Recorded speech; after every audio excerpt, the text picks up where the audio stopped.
Yo, what is up, everybody? It is JT Sports. I'm here with episode 5 of JT Sports Live. I know that it has been a while since I have done a live stream, but I'm here now. I plan on doing these live streams every day until I leave for college in August.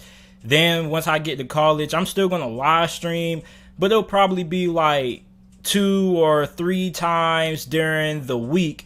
Now, last night when I was trying to get this whole setup figured out, I was trying to figure out, okay, why is my face so close up? Like, why does it feel like I'm so zoomed in to the camera? So y'all have to put up with a close up of my ugly ass face right now. Kind of going through a little phase, but that needs going away. Teenage years is what they call it, puberty. So this episode of the JT Sports Podcast, I'm going to be doing my NFC East record predictions for the upcoming 2021 NFL season. I'm going to be live streaming all my predictions for every single prediction every day. I'm aiming for a time of what we're doing right now, 4 to 5 o'clock. I will let you guys know if something changes. But yeah, man, make sure that you guys like the live stream, share the live stream on your social media pages for your friends, family, or acquaintances. Also, make sure that you guys turn on post notifications, just that little bell icon right next to the subscribe button, so you don't miss another live stream or when I upload a new video. On top of that, this also will be available on all podcasting platforms, wherever you get your podcasts from, Apple Podcasts, Spotify Podcasts, Google Podcasts. All you have to do is in the comment section down below, say, hey, JT, I love listening to the JT Sports Podcast, so is there a way that I can listen to it?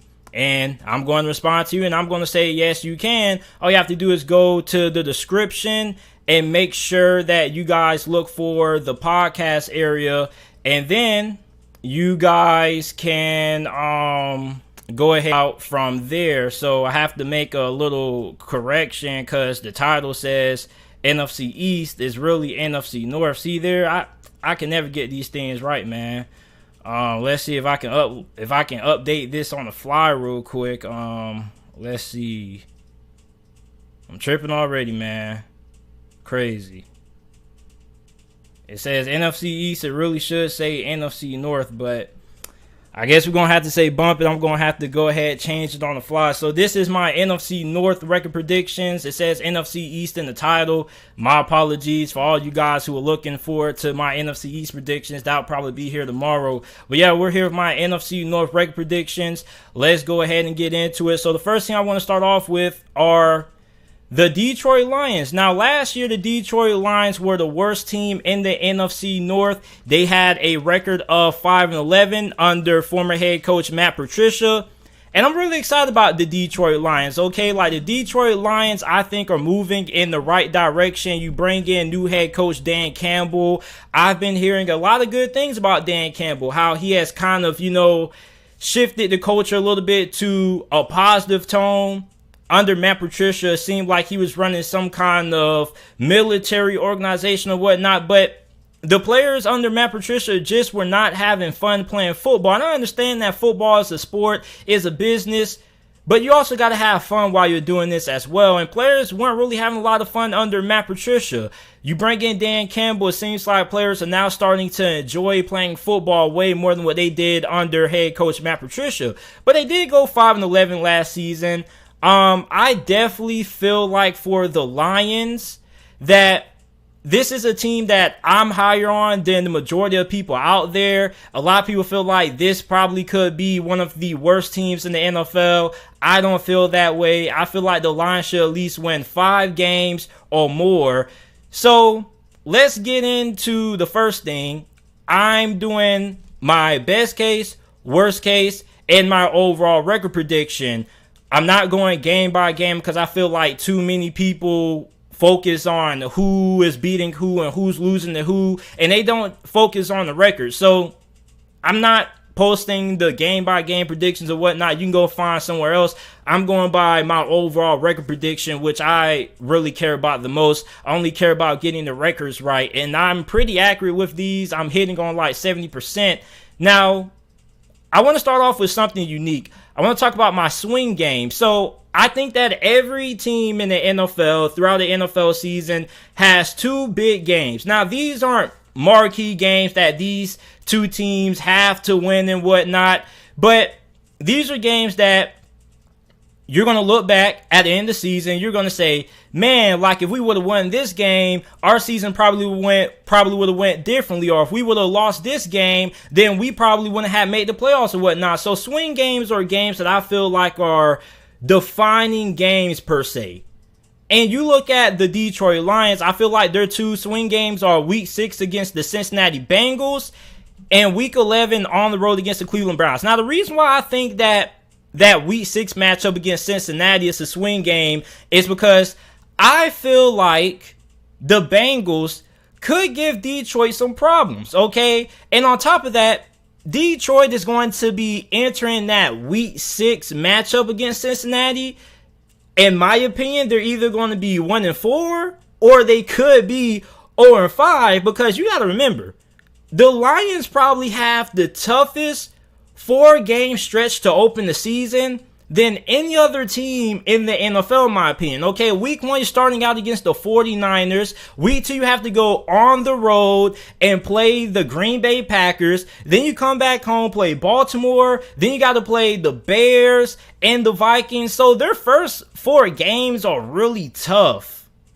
And then you come back and you play the Vikings after coming home, going on the road to face the Chicago Bears. So you have 2 back-to-back road matchups. So I think this Bengals game is really important, because they lose this game, they could be in danger of being 0-6 or 1-5. Now, that week 6 game against Cincinnati is not a must-win, but I definitely think it's a very important part of the Detroit Lions season. Now, you look at week 11, they're going on the road to face the Cleveland Browns. Obviously, we know that the Browns are everybody's pick to be the team that's going to end up competing against the Kansas City Chiefs in the AFC Conference Championship game this year. I feel like this is a swing game, a really important game for the Lions per se, because after this, your schedule is pretty easy. You have to face the Bears at home, the Vikings at home. You go on the road to face Denver in week 14, Arizona at home, Atlanta on the road, Seattle and Green Bay is how you close out your season after you play the Cleveland Browns. And I think that those are all winnable games for the Detroit Lions. So that's why I have the Browns as a swing game. After they get done with this week 11 matchup against the Browns, then their schedule is pretty easy from that point forward. Now, my best case scenario for Detroit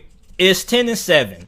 Now, this may be a huge stretch to a lot of you guys, but I think that 10-7 definitely is a really realistic scenario for the Detroit Lions. And like I'm saying, this is the best case. If their season goes how it should, in Lions fans' eyes, and they beat the 49ers, they're able to split against Green Bay and whatnot, maybe they can pull off an upset on the road against the Pittsburgh Steelers, then they could well end up going 10-7. Because look, the Detroit Lions have one of the best offensive lines in the NFL.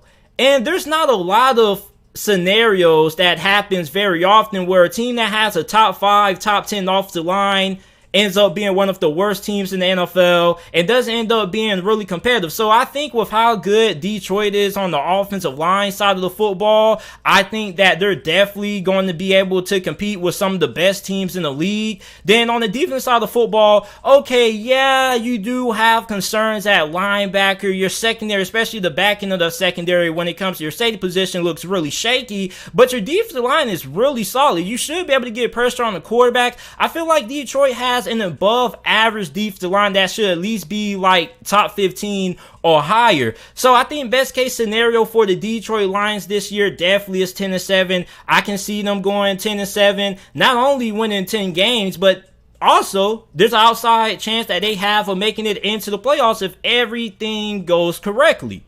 Now, the worst case scenario for the Detroit Lions, in my opinion, 6-11. Now, I don't think Detroit is going to lose more than 11 games this year. I think that they should at least win 5 games or more, which is why I think that the worst case scenario for Detroit has to be 6-11. Now, I said that they have a really good offensive line, and their defensive line is pretty good also. But at the same time, they do have a lot of holes that you just cannot simply overlook, especially when it comes to linebacker and when it comes to safety. Now, corner, I'm not down on the Detroit Lions corners. I actually think their cornerback group is pretty decent. You have Emmanuel Rouye, who I really think that he's really underrated. I think he's been really solid for the Detroit Lions. Then you have Jeff Okudah, who is coming off a terrible rookie season. And I understand Matt Patricia's scheme wasn't the best to suit his strengths and what he did well. On top of that, you had COVID-19 that everybody had to deal with. I understand that. But here's something that Lions fans also have to understand. For all you guys who are saying that Jeff Okudah could bounce back, most cornerbacks that are drafted in the first round are good immediately. You look at Jair Alexander, Denzel Ward. Those corners were really good. And they were drafted in the first round. And the cornerbacks that are not really good who are drafted in the first round normally end up being bust. A good example of this is Artie Burns. He was drafted in the first round by the Pittsburgh Steelers a couple of years ago. He didn't have a really good rookie season, and he ended up being a bust for Pittsburgh. So rookie cornerbacks, normally you can tell how good they are right away from the rookie season, because I believe that cornerback is an impact position. So for Jeff Okudah, hopefully he can change that trend, but most of the time, corners who don't have a really good rookie season normally don't end up bouncing back from that. So I think 6-11, worst case scenario, I don't think they're going to end up losing like 13 or 14 games or whatnot. I definitely feel like they can win at least 6 games at worst, because this is going to be a really competitive football team. Okay, like the Jaguars and the Lions, I feel like are the 2 teams that a lot of people are sleeping on. I'm not saying these 2 teams are going to make it to the playoffs or whatnot, but I definitely feel like these 2 teams are going to be better than what a lot of people in the media are giving them credit for. They're going to be really competitive, man. So for the Lions, 6-11, I think that you definitely can say that they could lose that opener to the 49ers. You definitely could lose to the Pittsburgh Steelers, even though I think that the Lions will win that game, but definitely they could lose that game. Going on the road to Heinz Field in the month of November is really tough to pull out a win at that time of the year. And not only that, but it's really hard, despite what time you play the Steelers, to go on the road and win at Heinz Field. Like, it doesn't matter if you're playing them in September, October, but in November, man, it's really hard to beat Pittsburgh, man. So I think 6-11 is the worst case scenario for the Lions. My overall record prediction for Detroit this year is going to be 7-10. I think that this team is going to win at least 7 games this year. And if I was able to bet, which I'm not, because I'm not the legal gambling age, I'm only 19 years old. I have 2 more years until I'm able to gamble on these kinds of things. But if I was able to bet money on Detroit winning more than 5 games, I would put a lot of money on the line. Okay, because I definitely feel like this team is going to be better than what a lot of you guys are giving it credit for. And I see you guys in the comment section saying I'm hyping up Detroit and whatnot. You guys realize that you guys said the same thing when I had Washington going 7-9 last season. You guys said the same thing when I had the Cleveland Browns making it to the playoffs. So I understand the criticism, but I don't think the Lions are going to end up being one of the worst teams in the NFL. You guys know my mantra on this channel. I probably should get it put on a t-shirt and copyrighted. If you can win up front in the trenches, you're going to be a solid football team, or at least halfway decent. And I just find it hard to believe that Detroit is going to flat out stink with how good their offensive line is and how solid their defensive line is. So 7-10 is my prediction for the Detroit Lions in 2021. Moving on to the Minnesota Vikings. Now, the Minnesota Vikings are a really interesting team, because I think the Minnesota Vikings and the Chicago Bears this year are hit and miss. They're either going to be really good or they're going to be in. And I look at both the rosters. They both are fringe playoff teams. They can make it to the playoffs, but they also probably could be on the outside looking in on the playoffs. Last year, the Lions finished 7-9, third place in the NFC North.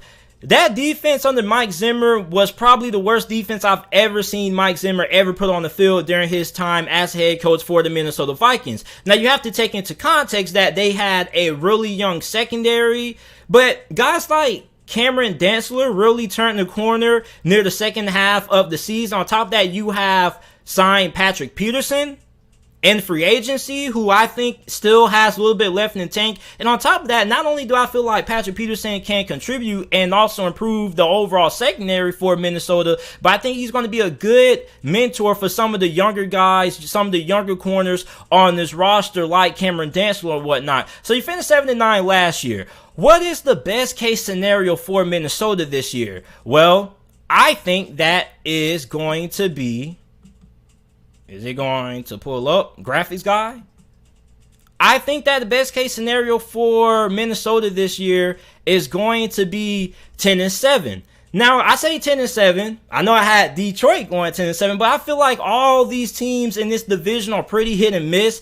I definitely see the upside with the Minnesota Vikings. You improve the offensive line. You draft Christian Darrisaw in the first round of this past year's NFL draft. I don't know how in the world they were able to trade down and still get one of the best offensive tackles in this year's draft class. But I feel like Minnesota drafted pretty well. I like the addition of Christian Darrisaw. He's definitely going to improve that offensive line. And we know what Minnesota wants to do. It's no secret they want to run the ball a million times down your throat with Dalvin Cook. You still have Adam Thielen, and you have Justin Jefferson, who probably had the best rookie season that we ever saw out of a rookie wide receiver. So they have talent on the offense side of football. Defense, the talent's still there, okay? You still have Kendricks there, one of the better linebackers in the NFL. As a matter of fact, some people will say and make the argument that he was one of the best linebackers in the NFL last year. That young secondary definitely should come around. You still have Harrison Smith there. So obviously, there is a lot of upside with this team. Now, the downside with the Minnesota Vikings is that this team could go 7-10. Now, you got to look at Kirk Cousins. I know Kirk Cousins isn't the worst quarterback in the league. You definitely can't win with Kirk Cousins. I think he's like a top half quarterback if I was doing my quarterback rankings. But I think Kirk Cousins at the same time, he can be really good, but he also can be very volatile. You don't know what you're going to get out of Kirk Cousins on a week-to-week basis. So Kirk Cousins could light up the first half of the season for Minnesota and just completely collapse. Now, I understand people are going to say, well, JT, the offensive line wasn't all that great. I understand that. But let's not act like Kirk Cousins just didn't have bad games last year. Let's not act like Kirk Cousins didn't have some meltdowns, because he definitely did. So I definitely look at Minnesota as a team that has a lot of upside, but the downside for this team is really ugly. On top of that, we're speculating that this secondary is going to get better, but who knows if Cameron Dantzler and the young cornerbacks that they have on this roster are even good. For all we know, these guys may not be good at all. So a lot of Vikings fans can say, yeah, these guys are going to improve, but we don't have the evidence. Everybody around this time of the offseason thinks that their team is going to make it to the playoffs, that their team is going to win a lot of games, that their team's a Super Bowl contender. And I don't think a lot of people actually sit down and evaluate their team on a unbiased condition. I think everybody just looks at how great their team can be, but nobody looks at how bad their team can be. And you look at Minnesota, yeah, this is a team that some people may be sleeping on, but you also got to look at it like this. I think that the Vikings could be a middle of the pack team. And 7-10, I definitely think is a realistic prediction for the Detroit Lions. Now, before I get into my overall record prediction, I got to talk about my swing games for the Detroit Lions. So these are my two swing games for, well, not Detroit Lions, but the Minnesota Vikings, excuse me. So my two biggest swing games for Minnesota this year are going to be against the Dallas Cowboys week 8 and against the Pittsburgh Steelers week 11. Now, the Dallas Cowboys game is a really intriguing game to me because I believe that both of these two teams are going to be coming off a bye, so they're going to be well rested. Minnesota is going to be at home, And on top of that, you look at Minnesota with how their schedule stacks up. This could be a game that potentially could determine how they fare when it comes to the playoff race down the stretch. Now, Dallas is a pretty good team that, like Minnesota, is hit and miss. They could be really good if Mike McCarthy can get this team playing up to the level of talent that they currently have in this roster, or they could be really bad if Mike McCarthy ends up being the coach that he was near the ending of his tenure in Green Bay. So you look at Minnesota and you look at Dallas. I think that these are two similar teams that both have a lot of upside, but they also could be in the middle of the pack as well if things don't go to plan. Then you look at that week 14 game against Pittsburgh. It says week 11 on the graphic. I'm sorry, I'm going to have to edit that out when I go ahead and download this video and chop it up and edit. But I definitely feel like that week 14 Thursday night matchup against Pittsburgh is going to be really big. And the reason why I think it's going to be really big is because when you look at the Steelers and the Vikings at this time of the season, both these two teams are probably going to be in that wild card hunt, competing to get either that 6th or 7th spot in the playoffs. So I think that this is a very big game. This is going to be at home for Minnesota, and it's going to be on a short week. It's going to be on Thursday night. So when you look at Minnesota, their schedule, I don't think it's tough, but I don't think it's easy neither. You definitely have some pretty tough matchups. You got to face Arizona and Seattle and the Cleveland Browns week 2, week 3, week 4. Then you face Detroit week 5. You got to go on the road and face Carolina week 6. So their schedule isn't easy, but it's not tough neither. I think it's pretty much in the middle of the pack. So you got some winnable games. You also have some games that Minnesota may not have a great chance of winning. So my overall prediction for the Detroit Lions this year, well, the Minnesota Vikings, I don't know why I keep saying Detroit, is going to be 8-9. I think that the Minnesota Vikings are going to go 8-9 this year. I think that they are going to miss out on the playoffs by just this much. It's just that I think that the Vikings are a solid team. Don't get me wrong. But I think that there are better teams that can end up making it to the playoffs other than the Minnesota Vikings. So I have them going 8-9 this year. I think that the offensive line probably is going to be improved, but I don't trust Kirk Cousins. I don't know how much this secondary is going to improve. And although I do understand that Mike Zimmer is a defensive-minded coach, at the same time, you have to think, what if this secondary just doesn't perform how Minnesota Vikings fans feel that it will? Just because you think guys are going to develop and you're hopeful that guys are going to develop doesn't mean they're actually going to. So 8-9 is my record prediction for Minnesota this season. Moving on to the Chicago Bears. So my prediction for the Chicago Bears this year. Last year they went 8-8. They were second in the NFC North. And they backdoored their way into the playoffs. Because I'm being real with you. This was a team that had no business being in the NFL playoffs last season. And you Bears fans can tell me whatever you guys want to say. But you guys started the season off really hot. Despite making the quarterback change with Nick Foles, you pulled off that big upset Thursday night against Tampa Bay. And then you kind of fell off the face of the earth. Then the schedule got difficult. You started slipping up. But then to end the season, the schedule got really easy.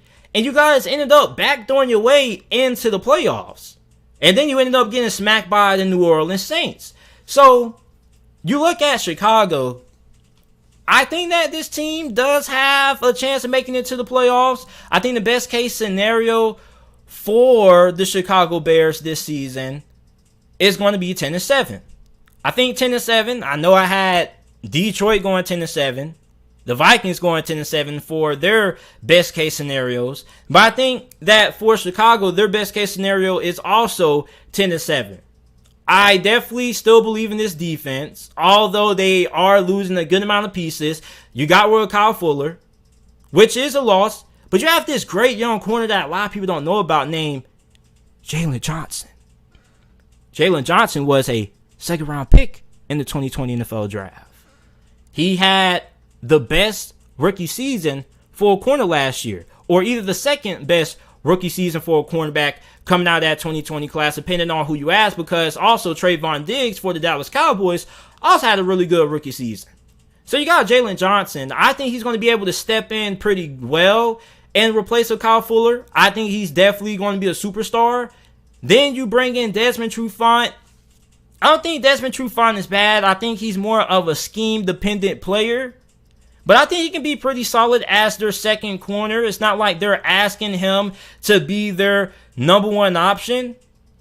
So for the Bears, I definitely see the upside of 10-7. Now I think 10-7 really has a realistic chance of happening if Justin Fields is able to start. I don't think Andy Dalton is going to be able to get this team to a 10-7 record. Now, it seems like Matt Nagy and Ryan Pace have a lot of confidence in Andy Dalton being their starter because they have came out publicly several times this offseason and have said that Andy Dalton is going to be their week one starter. They're in no rush to get Justin Fields on the field. You see how I did that? Justin Fields on the field. But yeah, so I definitely feel like Justin Fields gives them a better chance to win and be 10-7 than Andy Dalton because I feel like you can open the playbook up more. You can run RPOs, you can run read options with Justin Fields. Like, he just adds a different dynamic to this offense. And as a play caller, which Matt Nagy is going to be taking over play calling roles this year, I feel like starting Justin Fields makes it easier on you calling the plays. But I understand why they want to start Andy Dalton. You saw what happened with Mitch Trubisky. They threw him into the fire too early, and it looked like he was going to rebound, but he didn't. So for the Bears, I understand why they're not trying to throw Justin Fields into the fire and whatnot. And the Bears do have a pretty solid offense. Yeah, there's concerns about their offensive line, but you look at their receiving core. You have Darnell Mooney, who I'm really excited to watch. You have Allen Robinson, who's looking to get a big-time contract. You have a really good group of tight ends. On top of that, you have David Montgomery at running back, which I think David Montgomery could end up having a breakout season for the Chicago Bears this year. He was really good late in the stretch of last season when they were able to give him the football. He was getting a significant amount of touches. My worst-case scenario for the Chicago Bears, however, is going to be 6-11. I think 6-11 is a realistic scenario for the Chicago Bears that definitely can happen. Because you look at Andy Dalton, when he was starting the games that he was in for the replacement of Dak Prescott, because Dak Prescott got his season cut short, he played how you expect Andy Dalton to play. I'm going to summarize it at that. He didn't win a lot of games for Dallas, but he didn't lose another game for Dallas, which is why Dallas wasn't able to win many games without Dak Prescott. Now, with Chicago, you have a roster that definitely isn't bad. You do have some weapons to work with, but the offensive line definitely is a question. I know you selected Tevin Jenkins out of Oklahoma State, which I like him a lot, but I still have more concerns about the offensive line. I just really don't have a lot of confidence in the Bears' offensive line going into this year. Then you look at this defense continues to seem like it's losing more players year in and year out. So for the Bears, as a Bears fan, well, if you are a Bears fan, you got to look at it from a perspective of this. Yes, you have Khalil Mack. Yes, your defensive line is pretty solid. You have Roquan Smith, who should have been a Pro Bowler last year. But this defense has lost a significant amount of talent compared to what it did a couple of years back in Matt Nagy's first year as head coach in Chicago. So I look at how much Chicago has continued to lose year in and year out on defense. I don't think that this is going to be the elite defense that Bears fans are expecting. I think that this defense can be pretty good, but I think it'll probably be on the outside looking in of being a top 10 defense. So my worst case scenario for the Chicago Bears is 6-11. And before I get into my final prediction for the Chicago Bears, I want to talk about my two swing games that I have for Chicago. And they're both, ironically, against the Detroit Lions. I think week 4 against Detroit is really big because after this game, you have a really difficult stretch. You have to go on the road to face the Raiders. You face Green Bay. You face the defending Super Bowl champions, the Tampa Bay Buccaneers, on the road. You got to face the 49ers. You go on the road and face Pittsburgh on a Monday night. You have a bye week, week 10. Then you have to face the Baltimore Ravens. Then you come back and face the Detroit Lions week 12. So you have a really tough schedule, a brutal schedule after week 4, after you play Detroit. Which is why I think that's a very key game. Because your season turns after that. Okay, you start the season off facing the Rams, Bengals, and Browns. You could go into that Detroit Lions game probably what, 1-2? So that Lions game is really big, because if you lose that game, you head into this tough stretch 1-3. But if you win that game, you go into that stretch 2-2. And I think for Bears fans, you probably would prefer, 99.9% of you guys would rather go into this tough stretch from week 5 to week 11, 2-2, rather than entering that stretch 1-3. Then after you play Detroit on the road week 12, your schedule kind of mellows down. So you go from extremely difficult to pretty easy. Well, I wouldn't say pretty easy, but it's not going to be as difficult as what it was weeks 5 to 11. So after week 12, after you go on the road and face Detroit, you have to play Arizona at home. You face Green Bay on the road, Minnesota at home, Seattle on the road. You got to face New York Giants to close out the year. So for me, I feel like the Chicago Bears are probably going to end up going 8-9. I feel like the Bears are not a bad team. I feel like they're in the middle. I feel like quarterback is really going to determine how far this team goes. And I feel with Andy Dalton, I feel like they're probably going to go 8-9. And some people probably feel like they can go 6-11, maybe worse. But I feel like this team has a little bit of grit about them that we saw last year when they upsetted the Tampa Bay Buccaneers on Thursday Night Football. So you look at Chicago, I think that this is not a bad team. I think, like Minnesota, this is a fringe playoff football team. This is a team that definitely can make it to the playoffs, but I definitely don't feel like they have quite enough talent to get in. Especially with how stacked the NFC is this year. The NFC West, oh my goodness. We didn't even talk about the NFC West yet. We're going to get into that in the next couple of days. But I like Chicago. I'm not as high on Chicago as a lot of people are, but I'm not as low as some people are. I'm like in between. I think Chicago could be a playoff team, and I also think that they couldn't be a playoff team. So I have them going 8-9 this year. Before I get into my final record prediction for the Green Bay Packers, we have 9 people in the stream. Make sure that you guys like the video if you haven't. Share the live stream. I kind of hate doing live stream videos because if I make a mistake, then it is what it is. I can't go back. Like you guys saw with the graphic, have to go back and, edit that out and, do a little bit of switcherooing and things like that when I upload and take the clips from this. But normally, when I'm recording these videos, I can catch these mistakes and then go ahead and edit them on the spot or just start over. But with these live streams, if I mess up, I mess up. So make sure that you guys like the video, subscribe to the channel if you haven't already. Make sure that you guys follow me on my social media pages, Instagram, Twitter, both is JT Sports _ The link to those are down in the description down below. We got a super chat from my guy, Juice Alert 499. My guy, Juice Alert, make sure that you guys check him out. We just did a collab going over training camp for the Green Bay Packers.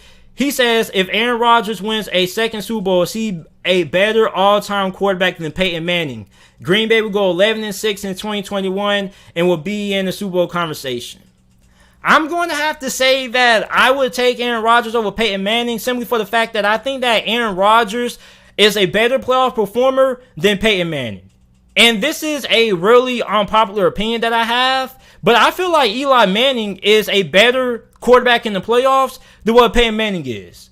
And a lot of people may not want to believe that and whatnot, but I think it's true.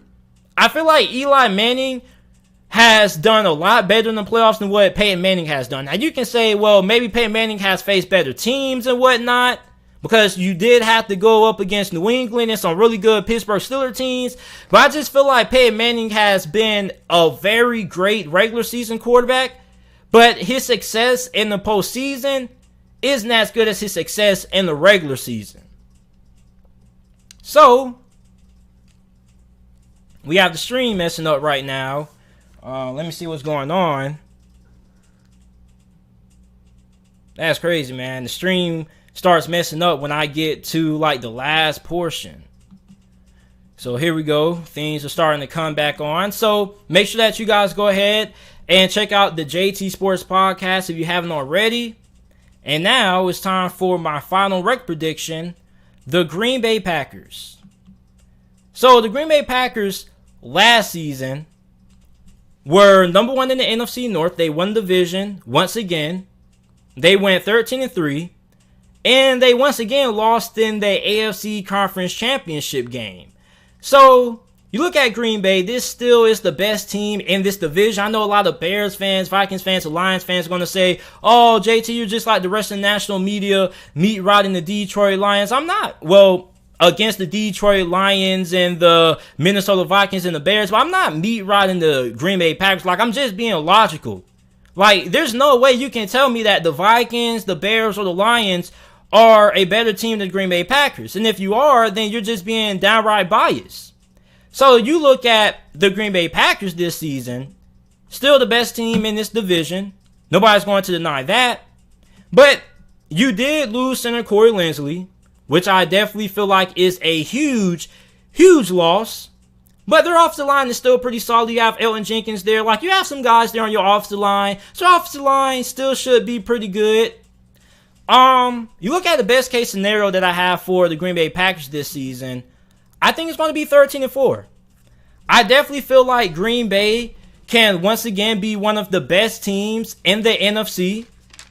And I feel like the schedule is, although it may not be easy, I think that Green Bay is such a good team that they can definitely beat some of the better teams on the schedule. Okay, week 1, you have to go on the road and face the New Orleans Saints, the team that finished runner-up behind the Tampa Bay Buccaneers in their division. I definitely think that is a game that can go either way. I feel like a lot of people are sleeping on the New Orleans Saints this year just because Jameis Winston is their quarterback. But I think New Orleans still is a really good team. I definitely feel like New Orleans is a playoff caliber football team. You got to face Detroit week 2.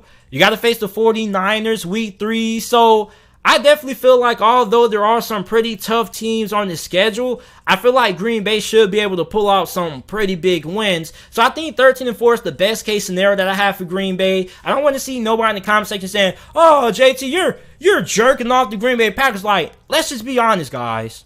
If you were to bet money, somebody were to give you $1,000 right now and says, hey, you got to put $1,000 on who you think is going to win the NFC North, who are you picking? Ain't nobody picking against Green Bay.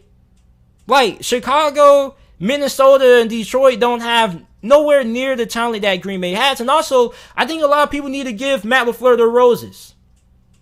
A lot of people need to give Matt LaFleur the credit that he deserves. I feel like Matt LaFleur is a top 10 head coach. Ever since he's taken over as the head coach of Green Bay, 2 straight AFC Championship game appearances. And although he's came up short in those, I mean, he's doing a lot better than what Mike McCarthy did. So you got to give Matt LaFleur his credit. I feel like Matt LaFleur is kind of a little bit disrespected because some people don't consider him to be a top 10 head coach. I do. You can say he's been carried by Aaron Rodgers and whatnot, which is understandable, but at the same time, you got to look at what Aaron Rodgers was doing when Mike McCarthy was the head coach in Green Bay his last couple of years there. Not really a lot of success. So my best case scenario for Green Bay is 13-4. I definitely feel like this is still one of the better rosters in the whole entire NFL. I feel like this is one of the best 5 teams in the NFC going into this year. A lot of people are going to say, well, JT, don't have a lot of good wide receivers. I think that's overblown. I think Packers fans are looking for an elite wide receiver to pair on the opposite side of Devontae Adams. But you do have solid guys. You have MVS there. You have Adam Lazard. You also selected a guy out of Clemson, Amari Rodgers. So, like, you definitely have some talent at that wide receiver group. Then you also have to think about the tight end group. Robert Tonyan caught, like, 10 touchdowns last season, double-digit touchdowns. So, for me, I feel like Green Bay is still one of the best teams in this conference, and I think that they are the best team in this division, and I shouldn't really get a lot of criticism for me having Green Bay to have, you know, the overall best record here and taking them to be the best team. So, worst case scenario, 10-7. Green Bay still is going to be a playoff team, but they have some really difficult games. I definitely feel like they can lose in New Orleans week 1. You also can't lose to the 49ers, a team that has given Green Bay a lot of difficulty in the past. Pittsburgh is a game that can go either way. You got to face Washington. I think Washington definitely is a losable game for Green Bay Packers fans there. So you have a schedule that does have some games that you definitely can slip up in. So I definitely feel like Green Bay's worst case scenario is 10-7. But before I get into my overall record prediction, my final record prediction for this live stream, I wanted to talk about my two biggest swing games for the Green Bay Packers this year. I almost said Detroit again. Week 9 against Kansas City and Week 12 at home against the LA Rams. Now, these are two major swing games for Green Bay because, like I mentioned at the start of this live stream, swing games are not must-win games or key games or whatnot, but these are games that you're going to look back at the end of the season if you are Packers fans and you're going to say, man, if we would have beat Kansas City or if we would have lost the LA Rams, our season would have went this way. So these are games that you look back once the season ends and you're saying, okay, these are the games that kind of defined how our season went. And I think that these are two big games because when you talk about the Super Bowl conversation, I don't feel like Green Bay kind of has earned their keep. I feel like everybody says, okay, Green Bay is a Super Bowl contender every year because of Aaron Rodgers. But that's the same thing that Seahawks fans were saying with Russell Wilson. And I think that is kind of an overblown and lazy argument. Like, I understand if you have a great quarterback, you're going to win a lot of games. But at the same time, if you're making an argument that your team is a Super Bowl contender just because who's at quarterback, I think that goes to show you that you don't really have that great of a team. Now, I'm not saying that Green Bay doesn't have a good roster. I'm not saying that.